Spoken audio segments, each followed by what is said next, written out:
નમસ્કાર દર્શક મિત્રો, હું doctor Mahesh A Ladumor, consultant paediatrician and neonatologist, Gokul children hospital, Gariyadhar. આજે મારે વાત કરવી છે હીટ સ્ટ્રોક વિશે. હીટ સ્ટ્રોક એટલે સાદી ભાષામાં આપણે વાત કરીએ તો જેને આપણે કહીએ છીએ લૂ. હવે લૂની આપણા શરીર ઉપર કેવી માઠી અસર થતી હોય છે, લૂથી આપણે કઈ રીતના બચી શકીએ, અને એકવાર જો લૂ લાગી જાય તો આપણે કઈ રીતના એની સારવાર મેળવી શકીએ તેના વિશે આજે વાત કરવી છે. તો ચાલો આપણે વાત કરીએ લૂ વિશે. તો લૂ આપણને કઈ રીતના લાગે છે, તો તમને બધાને ખબર છે તેમ કે આજકાલ ગરમીનું પ્રમાણ સતત અને સતત વધતું જાય છે. જેમ જેમ ગરમીનું પ્રમાણ વધે છે તેમ તેમ આપણા બોડીનું ટેમ્પરેચર પણ વધતું જાય છે. એક લેવલ કરતાં બોડીનું ટેમ્પરેચર વધવાથી આપણા શરીરના કોષોમાં જે પાણી રહેલું છે ધીમે ધીમે સુકાય છે. જો આપણે યોગ્ય માત્રામાં પાણી ન પીએ તો એ સુકાવાના હિસાબે આપણા શરીરમાં અમુક પ્રકારના ફેરફાર થાય છે, અને એના હિસાબે આપણને જે બીમારી ઉત્પન્ન થાય છે તેને આપણે લૂ લાગવી એવું કહીએ છીએ. એમાં લક્ષણોમાં કોમન લક્ષણ એવા છે કે આપણને ધીમે ધીમે થાક લાગવો, શરીરમાંથી પાણી ઘટવાના હિસાબે અચાનક બીપી ઘટી જવું, આંખે અંધારા આવવા, ઘણીવાર ચક્કર આવીને પડી જવું, અને વધારે પ્રમાણમાં જો પાણીનો ઘટાડો થાય તો ક્યારેક આપણે બેભાન પણ થઈ શકતા હોઈએ છીએ. બીજા લક્ષણોમાં કોઈ પણ કારણો વગર અતિશય તાવ આવી જવો, બરાબર, અને ઘણીવાર બાળકોમાં જો અતિશય તાવ મગજમાં ચડે તો એના હિસાબે આંચકી પણ આવી જતી હોય છે. આ બધા લૂ લાગવાના કોમન લક્ષણો છે. એમાં વડીલોમાં ઘણીવાર મસલ ક્રેમ્પ પણ થતું હોય છે કે સ્નાયુમાં જો પાણીનો ઘટાડો થાય તો સ્નાયુ ખેંચાઈ જવા, હાથ પગ ખેંચાઈ જવા, બરાબર, હાથ પગમાં દુખાવો થવો, આ બધા લક્ષણો વડીલોમાં જે રૂટીનલી કામ કરતા હોય એમાં પણ ઘણીવાર જોવા મળે છે. તો આપણે લૂ લાગતી કઈ રીતના અટકાવી શકીએ? હવે આપણે ઉનાળામાં સૂર્યપ્રકાશ કે ગરમ હવાને તો અટકાવી નથી શકતા, તો એના માટે કોઈ પણ સામાન્ય ઘરગથ્થુ ઉપચારમાં એવું છે કે આપણે બને ત્યાં સુધી તડકામાં જઈએ નહીં. બાળકો, જે નાના બાળકો છે એમને સવારે 10 વાગ્યાથી લઈને સાંજે 7 વાગ્યા સુધી બને ત્યાં સુધી ડાયરેક્ટ સનલાઇટ એક્સપોઝર ના થાય એટલે આઉટડોર ગેમમાં આપણે ના મોકલીએ. ઇન્ડોર ગેમ જે છે કે એ આપણે રમવાનું સજેસ્ટ કરી શકીએ. અને જો પણ બહાર જવાનું થાય તો એને પૂરતી કાળજી એવી રાખીએ કે એનું શરીર આખું ઢકાયેલું રહે. આખી બાઈનું ઉપરનું શર્ટ પહેરેલું હોય અથવા ટી શર્ટ પહેરેલું હોય, આખી બાઈનું નીચે લેંઘું પહેરેલું હોય, જેથી શરીરનો કોઈ પણ ભાગ ખુલ્લો ના રહે, અને ડાયરેક્ટ સનલાઇટ સ્કિન સાથે એક્સપોઝ ના થાય, અને ડાયરેક્ટ ગરમ પવન પણ સ્કિનમાં ના લાગે, જેથી કરીને એના શરીરમાં પાણી જે ઘટતું હોય છે એ ઓછું ઘટે.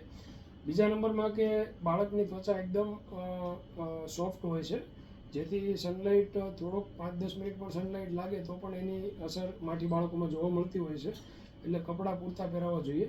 બીજું કે 6 મહિનાથી નાના બાળકો હોય એમને જનરલી લોકોને તડકે, સવારમાં તડકે રાખવાની ટેવ હોય બાળકોને, ભાઈ 10-15 મિનિટ આપણે તડકે રાખતા હોઈએ છીએ.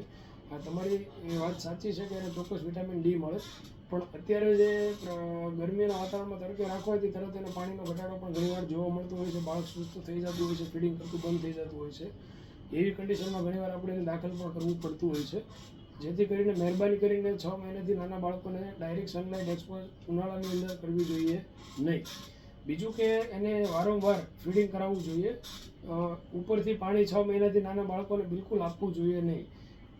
હા, એમને ગરમીનું પ્રમાણ વધે તો એને પાણી બરાબર મળે એના માટે એને પૂરતું ફીડિંગ કરાવવું જોઈએ, અને માતાના શરીરમાં પાણી ના ઘટે એનું માતાએ ચોક્કસ ધ્યાન રાખવું જોઈએ. એટલે માતાએ અવારનવાર વારંવાર પાણી પીવું જોઈએ, જેથી કરીને એનું ફીડિંગ ઓછું ના થાય અને એની માઠી અસર 6 મહિનાથી નાના બાળકોમાં ના થાય.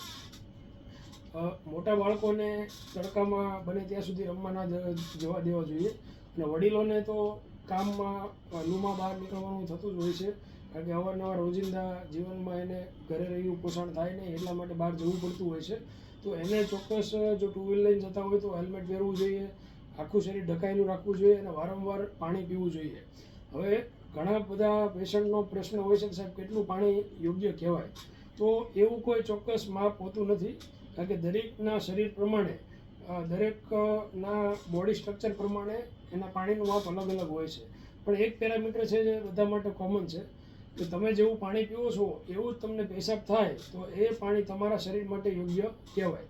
તો તમારે ચોક્કસથી ધ્યાન એ રાખવું જોઈએ કે તમારા 24 કલાકની અંદર 8 થી 10 વાર તમારા બાળકને પેશાબ થવું જોઈએ, અથવા તમારા પોતાને પણ 8 થી 10 વાર પેશાબ થવું જોઈએ.